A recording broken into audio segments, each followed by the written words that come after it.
3 more videos till the 1-year anniversary. Just 1 week. Let's push to hit 4K subs by then. So I have no idea how this video is going to turn out right now. I'm writing this less than 10 hours before the video has to come out, when normally I'd have a minimum of 2 days. The reason this is so crunched for time is that me and my brother decided to watch this together and record it for the Fraternacons, and we had a very narrow window in which we could watch the show. If you have been wondering what happened to the Fraternacons, why it's not updated in a while, I'm sorry about that. My brother got a new job and I've had my hands full with the regular channel, so neither of us have had much time to edit the new episodes for it. I love making them and I don't want to stop, but I don't know when they can become a regular thing again. That said, look forward in the upcoming weeks to the videos of us watching Kingdom. I will get those out if it kills me. Anyways, this is probably going to be a lot more basic than most of my normal videos. I want to do the best for you, but I don't have a lot of time to finish this and have it reach you.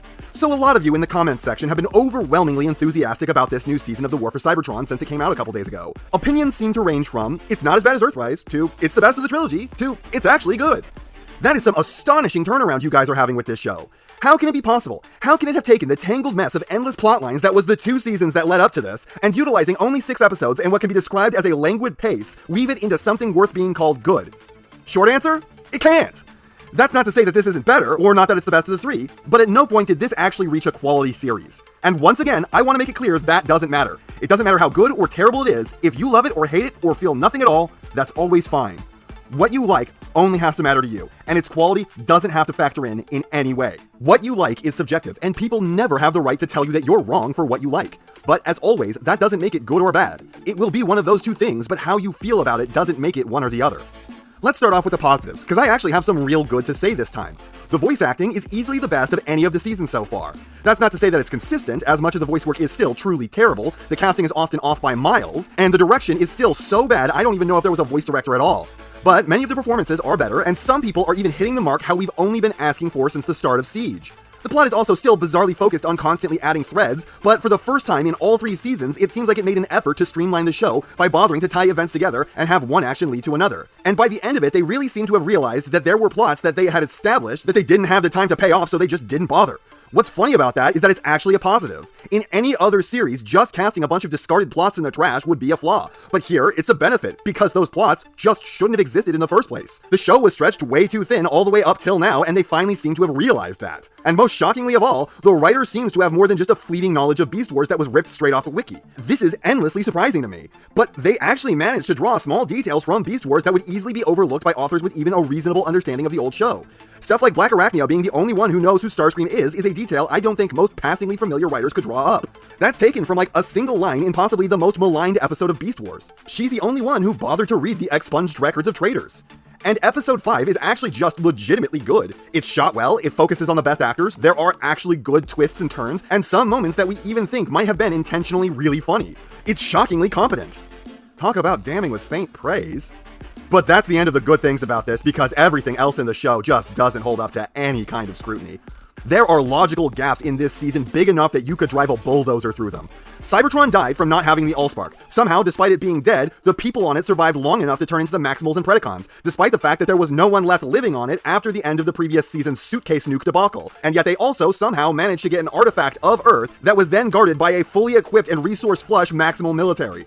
The plot is Swiss cheese, and stuff rarely happens for a logical reason. At one point, Optimus gives Megatron the Matrix because apparently a Spectre told him they needed to stop fighting, so Megatron goes into the next room, at which point, because the building seems to have judged him to be an unworthy pretender, he falls through the floor and the Matrix just flies back to Prime, and they go back to fighting. I think it was supposed to be a way to defeat Megatron, but Primal was already beating the crap out of him, and had Optimus just walked up and shot Megatron in the face, it would be over. So much of it is so strangely cyclical. They say that they are going to do something different, and then they do the same thing as ever over and over again, and it doesn't make sense. Plot guns are back in a real serious way this time, but unlike previous seasons, they never seem to be as devastating as shown before, only ever amounting to what seems like bee stings or at best hard punches. At one point, Scorponok goes from being one guy to an army of clones with no explanation, and despite the fact that the Maximals and Predacons are from the future, they are just living with the Autobots and the Decepticons by the end of the series with no desire to return home. There are scenes that don't add up to anything. At one point, Airraiser tags Dinobot with a tracker, but at no point does that really factor in. They all kind of wander around the woods and just follow Optimus' connection to the Matrix. The voice acting, while better, is still terrible on a whole. I swear that despite knowing about the characters, the writer doesn't understand them at all. For instance, Unicron's whole goal in this is to destroy the remains of Cybertron, an already dead world he should have impunity to smash. But if you look at the original series, he didn't give a shit about Cybertron and was even going to leave it alone until Galvatron pissed him off, at which point he decided to destroy it just as a punishment. The only way he should care about Cybertron in this continuity is if Cybertron is Primus. But even then, if that's the case, then Primus is dead, and all he has to do is fly over and rip what's left of him apart to ensure it stays that way. But even more unbearable is the treatment of Beast Wars Megatron, who the writer doesn't seem to understand at all. He seems to be under the impression that BW Meggs is a huge fanboy of the original just because he took his name from him, when it couldn't be further from his characterization in the original series. He didn't give a fuck about Megatron in the original show. He was taking the name as a way to glorify himself. It'd be like taking the name of Julius Caesar as your own. You aren't doing it to honor the ancient dead Roman, you are doing it to make a statement about yourself. And this wouldn't be a problem if these were just supposed to be completely new and unique incarnations of the characters, but that's not what they're doing. They are trying to piggyback off our existing understanding of the characters of Beast Wars. They are trying to use it as a shorthand because we know them from elsewhere, and while they are leaving some of the characters the same so you can comprehend them, they are at the same time changing some in ways that flies in the face of our understanding. The actress playing Black Arachnia is the standout voice actor of the whole show, not just doing a good job acting, but managing to embody the character in as perfect a fashion as you could hope for. When watching her scenes, you'd be hard-pressed to distinguish her from the original Beast Wars version. And I imagine that the actress playing her is either a huge fan and knew the character she was playing by heart, or she put in some real effort and studied Black Arachnia's scenes from Beast Wars when she got her role. Either way, massive props to her, because she is what everyone else should have been. But sadly, no one else is doing half the job she's doing. The guy playing Dinobot is doing a good job acting, but he isn't doing a good job being Dinobot. I've been seeing people in the comments saying this, and me and my brother came to the conclusion on our own that the voice actor playing Dinobot and the one doing Tigatron should have been swapped. Tigatron is doing a much better Dinobot, and the guy playing Dinobot sounds like if he stopped trying to put some grit into his voice that he just doesn't have, he could have pulled off the smooth slickness of Tigatron. The guy doing Beast Wars Megatron sounds like he'd make a killer Scorponok, but Scorponok didn't have any lines. To put it simply, this is great, these are good but not for the character, this is decent, this is tolerable, and these suck. And even with all the pruning of the plot, they still couldn't get rid of enough, and they still felt like it was important to add more. For all intents and purposes, Galvatron and Nemesis Prime just show up in episode 6 without having any presence in the show up to that point, outside of the briefest mentions, and then they dominate the final entry to the point where the resolution has to rush. And I am so sick of hearing people mock the animation of Beast Wars. Beast Wars holds up so much better than people like to admit. Yes, individual animations can be janky. Yes, the world is fairly featureless, but they put a whole lot of effort, talent, and now woefully outdated technology where it mattered. The expressiveness of all the characters is the stuff of legend at this point. The subtle animations of each smirk, smile, frown, and sorrow is something to envy for even modern animators. Look at this! You look at this! Tell me Beast Wars is ugly. Looking at this, say how bad it looked, how outdated it is, how it just can't hold up to modern animation. Meanwhile, me and my brother just marveled at how ugly this modern show was the whole way through while watching it. There is a whole lot of cutting-edge technology making up for a huge lack of talent and passion, and it shows. I cannot do justice to my thoughts like this. I cannot encapsulate the problems this show has in a broad overview like this.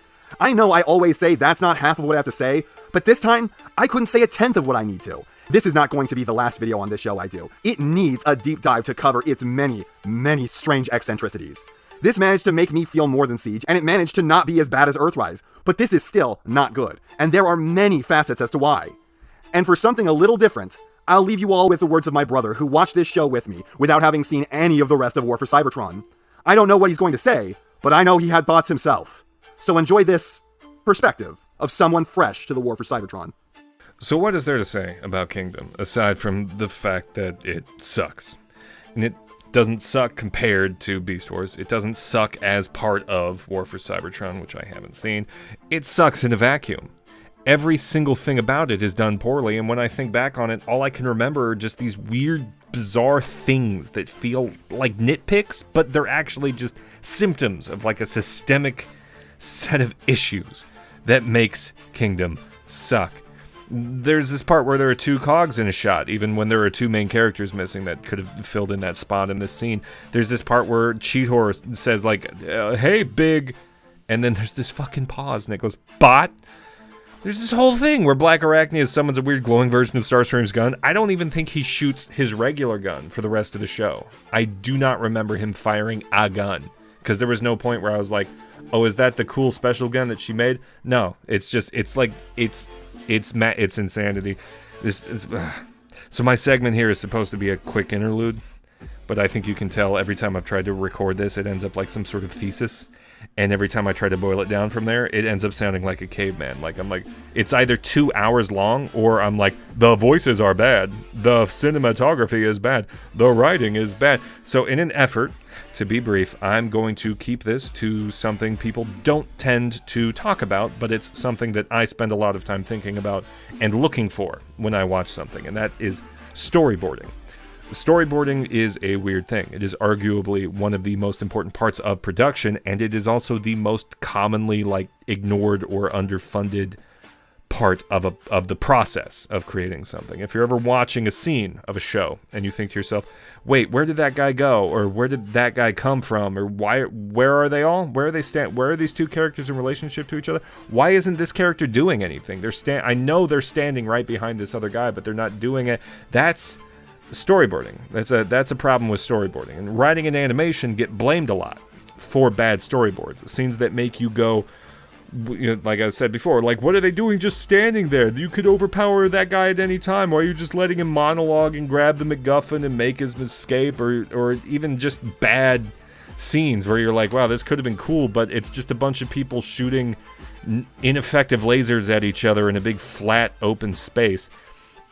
These are typically issues with storyboarding, not writing or animation. And that storyboarding, most of all, is what makes a show boring. And that is what Kingdom is. Kingdom and its storyboarding is boring.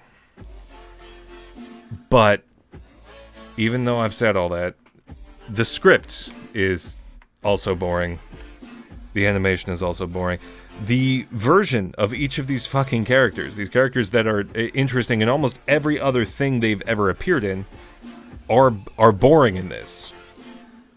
And I hoped I could educate some people about the importance of storyboarding, but it's the problem with this show is so much more than that, and I gotta cut it off here because I'm gonna just start.